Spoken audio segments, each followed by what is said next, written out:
दोस्तों आज की इस वीडियो में हम डिस्कस करने वाले हैं how to install WiFi on laptop. WiFi driver को इंस्टॉल करने के लिए इस वीडियो को कंप्लीट वॉच करें। सबसे पहले हमने विंडो प्लस आर प्रेस करना है, रन कमांड में टाइप करना है devmgmt.msc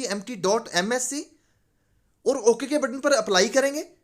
तो जैसे ही हम ओके करेंगे तो हमारे पास एक बॉक्स अपीयर होगा जो कि डिवाइस मैनेजर का है।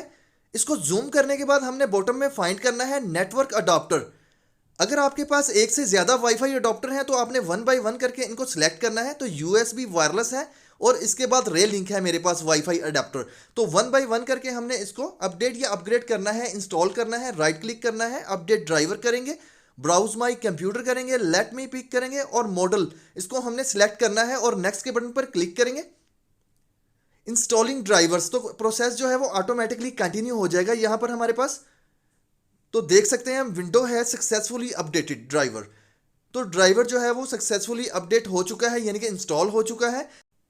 इसके बाद हमने सेकंड वाईफाई अडॉप्टर को सिलेक्ट करना है, अपडेट ड्राइवर करेंगे, ब्राउज माई कंप्यूटर करेंगे, लेट मी पिक की ऑप्शन पर क्लिक करने के बाद मॉडल में हमने जो ड्राइवर है उसको सिलेक्ट करना है, नेक्स्ट करना है। इंस्टॉलिंग ड्राइवर, यहाँ पर भी सेम प्रोसेस है इसको करने का। ये सिंपल मेथड था इसको इंस्टॉल करने का। आप इसी तरह से अपने वाईफाई ड्राइवर को इंस्टॉल कर सकते हैं। इसके बाद हमने क्या करना है, बॉटम में आना है सिस्टम डिवाइसेस में और यहाँ पर हमने फाइंड करना है NDIS।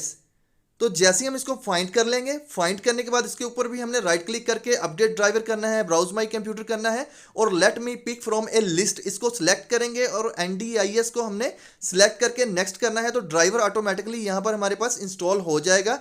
इससे क्या होगा, हमारा जो नेटवर्क अडॉप्टर है अपडेट हो जाएगा। तो जैसे ही हम इसको अपडेट या अपग्रेड कर लेंगे, इसके बाद हमने सिंपल अपने पीसी को रीस्टार्ट करना है। स्टार्ट के बटन पर क्लिक करके रीस्टार्ट करेंगे। सिंपल सा मेथड है पीसी को रीस्टार्ट करने का।